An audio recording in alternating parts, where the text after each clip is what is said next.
The moment I hit the highway that evening, I felt a mix of excitement and unease. Spring break had finally started, and I was heading to see my friend, but there was something strange in the air, like the road itself was holding its breath. My friend Leela went to a school 5 hours away in a bustling city, and neither of us had made solid plans for the week. Her apartment had extra space, so I packed light and left campus as soon as my last class ended, hoping to make it there before the night swallowed the roads completely. The first stretch was a nightmare, cars crawling bumper to bumper, but after 6 p.m., the highway opened up, and I finally felt the rhythm of the road. Hours passed, just me, the headlights, and the endless stretch of asphalt. Somewhere in the middle of nowhere, I pulled off at a tiny, almost forgotten rest stop. I needed gas and a bathroom break, nothing more. Inside the dimly lit building, everything seemed ordinary. A vending machine hummed, the fluorescent lights flickered. I didn't linger. But when I came back outside, my stomach dropped. A car was parked right next to mine. That alone wouldn't have been alarming if the lot hadn't been nearly empty. There had been at least 3 spaces on either side of me before, and now there it was, silent and dark. I shook it off as coincidence. People stopped at rest stops all the time, right? But then I got in my car, and as I pulled out, the other car did too. Not immediately, but just enough to match my movement. I glanced in the rearview mirror. It wasn't just leaving, they were following me. A shiver ran down my spine. I told myself it was nothing, just some late night traveler heading in the same direction. Still, as I accelerated back onto the highway, the headlights behind me stayed in sync with mine, eerily close but not too close. I couldn't see the driver. No turn signals, no hesitation, just following. My pulse quickened.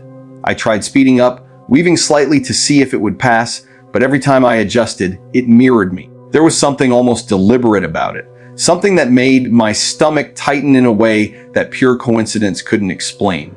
I told myself to stay calm. It was just a road, just a car, but deep down, I couldn't shake the feeling that I was no longer alone in this long, dark stretch of highway. The headlights behind me had been there for almost 20 minutes, and that's when the first real knot of fear settled in my stomach. At first, I tried to shrug it off. Maybe I was just being paranoid, but I hadn't stayed in one lane the whole time. I'd passed a few cars, switched lanes, slowed for road signs, yet the car stayed glued to my tail, silent, unwavering. I decided to test it, sliding down to just below the speed limit. I expected it to zoom past me. That's what anyone normal would do, right? But it didn't. It matched my pace perfectly, like it was reading my mind. My heart started pounding. Something was off. Panic clawed at me, but I tried to stay calm. The next exit appeared, and on impulse, I took it. I didn't even know where I was turning, just a random street, hoping to throw off whoever was behind me. The car turned too. Every turn I made, it followed. My hands gripped the wheel so hard it hurt. Then it hit me, the police. I fumbled for my phone, found a station about 10 minutes away, and punched in the directions. The car didn't hesitate. It followed me the entire way, silent but relentless. When I finally pulled into the police station parking lot, I expected it to stop. Instead, it rolled slowly through the lot, circled once, and then drove off. I stayed put for a few minutes, too scared to leave too soon. Relief washed over me when the car disappeared, and though I should have reported it, I didn't. I convinced myself it was over. An hour later, I was at my friend Mara's apartment on the 4th floor, finally feeling safe, or so I thought. I set my bag down and looked out the window. That's when my blood ran cold. A car, same make, same color, same shape as the one that had been following me, cruised through the parking lot below. It paused for a moment, then drove off as if testing the waters. I sank back from the window, my heart hammering. Somehow the night hadn't ended, it had only just begun. I pressed my face against the window, trying to convince myself I was imagining things. But the longer I stared at the car slowly cruising through the parking lot below, the harder it became to deny it. Something about it felt familiar. Too familiar. My pulse was racing. After a few moments, it finally parked, idling in a space not far from the apartment entrance. I whispered to my friend Sophie, who was standing beside me, and we both watched, frozen. No one got out right away, just the car quiet still, as if it was waiting for something or someone. Then, after what felt like 5 long minutes, a man stepped out. He walked slowly across the lot toward the apartment doors. My stomach dropped. He wasn't resident. He tried the door and, unsurprisingly, it was locked. Yet he lingered, his presence creeping into every corner of my nerves. Sophie's voice cracked through the tension. "Hey, if you don't leave right now, I'm calling the cops!" The man froze and looked up at the window. I ducked instinctively, pressing myself against the wall, heart hammering, not daring to be seen. I could hear him mutter something under his breath, but the words were meaningless, a sound swallowed by the distance and my fear. Then, almost as suddenly as he appeared, he turned and walked away. I exhaled shakily, trying to convince myself it was over. But questions kept spinning in my mind. Did he know where I had gone? Was he the one who had been following me on the highway? How had he found this place? After that night, I never saw him again. But the memory sticks, the way he followed me for over an hour, the way he lingered just outside the doors. I'll admit I let my guard down after I thought I had lost him. I didn't notice anyone else tailing me, but looking back now, I can't help wondering if I was just lucky or if I had been watched the whole time. It's strange thinking about it. Hours of driving, one stranger, and the way a few minutes of his presence could make me question everything I thought was safe. The knock didn't sound normal. It sounded planned, like whoever was on the other side already knew we were inside, waiting. We had only been in Miami for 2 days. 4 girls, 1 hotel room on the 5th floor, just a few blocks from the beach. It was supposed to be the perfect spring break, me, Zara, Maya, and Alina. We laughed too loud, stayed up too late, and didn't think twice about anything. That was before that night. Alina had stepped out, saying she'd be right back. Something small, maybe a towel, maybe snacks. None of us paid attention, the door closed behind her, and we went back to talking like nothing mattered. Then, barely 2 minutes later, knock. Knock, sharp, exact. Almost impatient, Maya frowned. That was quick. I forced a small laugh. She probably forgot her key again. It sounded logical, normal, safe. Zara didn't even question it. She was closest to the door, already halfway there. "Alina," she called casually, no reply. That silence should have stopped us, but it didn't. "She's being dramatic," I said, rolling my eyes. Zara unlocked the door without checking, and the second it opened, everything went cold. It wasn't Alina.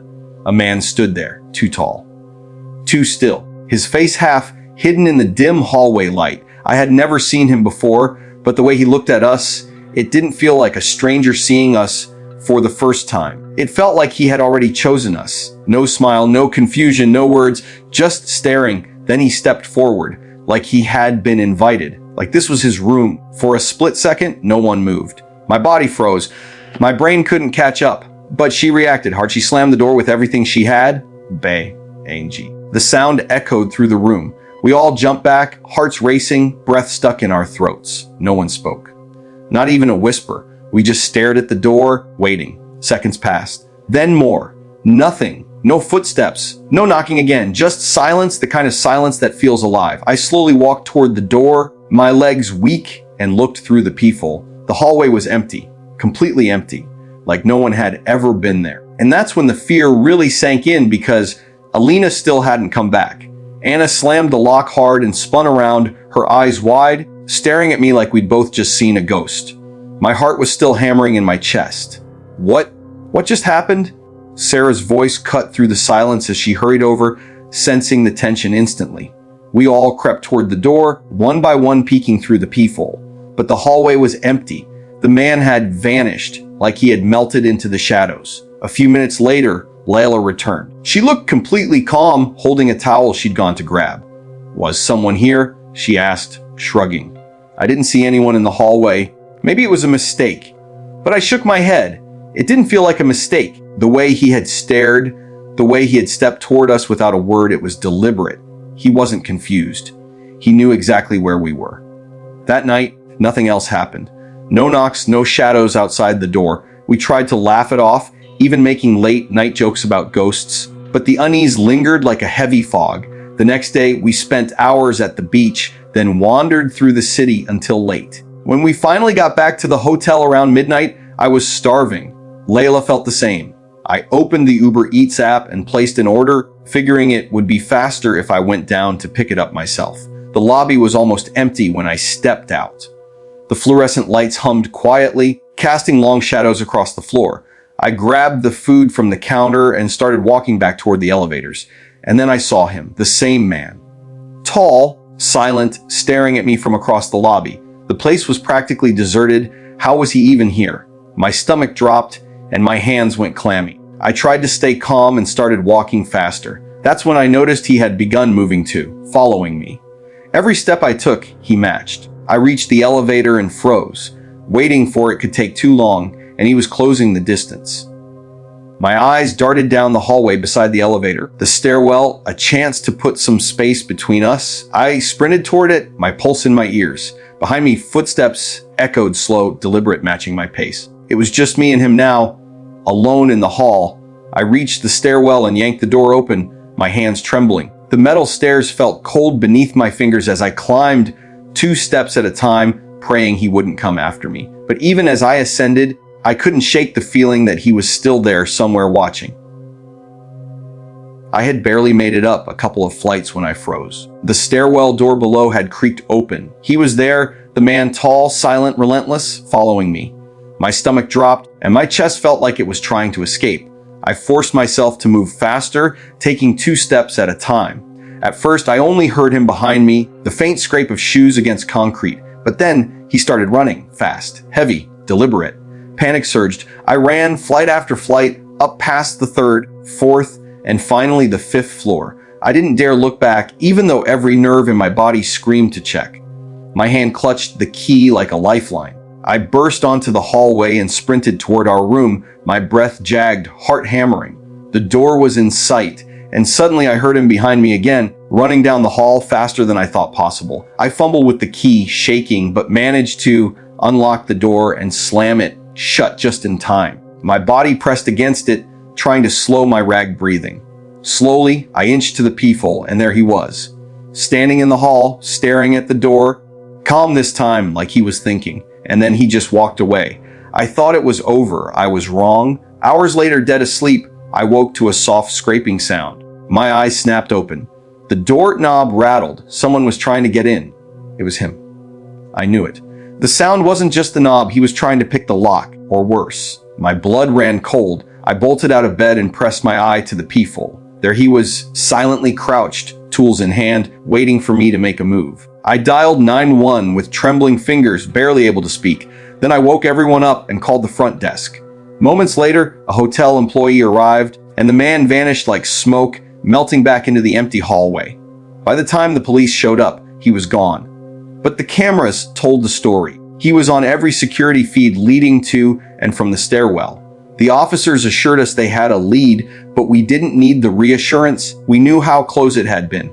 The rest of the trip passed in a tense haze. Every noise, every shadow felt like him. I still think about how fast I ran, how quickly the door slammed shut that first night.